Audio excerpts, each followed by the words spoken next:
Alors aujourd'hui, on va s'intéresser aux prophéties d'une mystique française du XXe siècle, des visions qui, encore maintenant, continuent de fasciner autant qu'elles dérangent. Voilà la phrase. Une phrase assez glaçante, qui aurait été répétée encore et encore par une femme qui a passé 50 ans de sa vie complètement paralysée dans l'obscurité d'une chambre. Mais alors, qui était-elle vraiment? Pour bien saisir la portée de ces messages, il faut d'abord se pencher sur la personne et sur les circonstances, disons-le, assez incroyables de sa vie. On va donc d'abord s'intéresser à la vie de celle qu'on appelle Marthe Robin et aux phénomènes tout à fait inexpliqués qui l'ont entourée. Sa vie, c'est une véritable énigme. Elle naît dans une famille d'agriculteurs, très simple, mais à 16 ans, tout bascule. Une maladie mystérieuse la frappe et la paralyse petit à petit. Et puis, 10 ans plus tard, un phénomène encore plus étrange, elle aurait cessé de manger et de boire, définitivement. Et c'est là que ça devient vraiment ahurissant. Pendant plus de 50 ans, Marthe Robin aurait vécu sans rien avaler, nourrie selon les témoins uniquement par l'hostie consacrée chaque semaine. C'est un phénomène que la science médicale n'a jamais pu expliquer, malgré les nombreux médecins, même les plus sceptiques, qui sont venus l'examiner. Donc, dans cet état de paralysie quasi totale, souvent aveugle, c'est là que sa vie spirituelle explose en quelque sorte. Elle devient une conseillère pour des milliers de personnes, des théologiens, des intellectuels, des futurs saints, tous se pressent dans sa petite chambre pour l'écouter. Mais au-delà de tous ces phénomènes physiques, qui sont déjà assez incroyables en soi, c'est dans cette chambre obscure que Marthe Robin aurait reçu des visions très détaillées sur l'avenir. Et c'est là qu'on entre dans le cœur de ces prophéties, souvent très sombres, pour la France et pour l'Église. Et là, on touche vraiment au noyau de sa prophétie pour la France. C'est un contraste saisissant. D'un côté, on a l'image historique, la fille aînée de l'Église, la nation des cathédrales, et de l'autre, sa vision d'un futur radicalement opposé. Elle voyait la France devenir, je cite, l'une des nations les plus anti-chrétiennes, un véritable reniement de son identité. Elle disait, et c'est une de ses phrases les plus connues, « Vous ne pouvez imaginer la profondeur de l'abîme ». Pour elle, la Révolution française n'était pas un événement du passé. C'était le point de départ d'un long processus de déchristianisation qui allait s'accélérer de manière dramatique.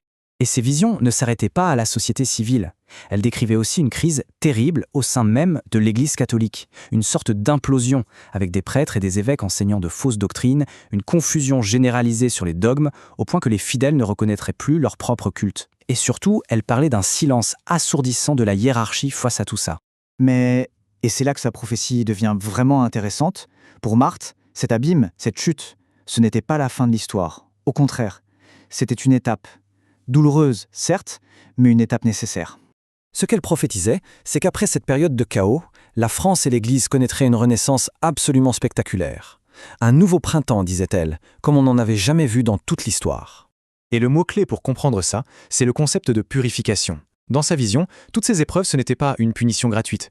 C'était un peu comme un feu qui vient brûler tout ce qui est faux pour ne laisser que la vérité. Un passage obligé en quelque sorte pour réveiller une humanité et une église spirituellement endormie. D'accord, mais alors concrètement, comment est-on censé traverser cette période difficile?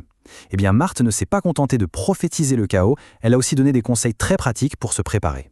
Pour traverser la tempête, elle parlait de s'ancrer à 4 piliers. Des choses assez traditionnelles en fait.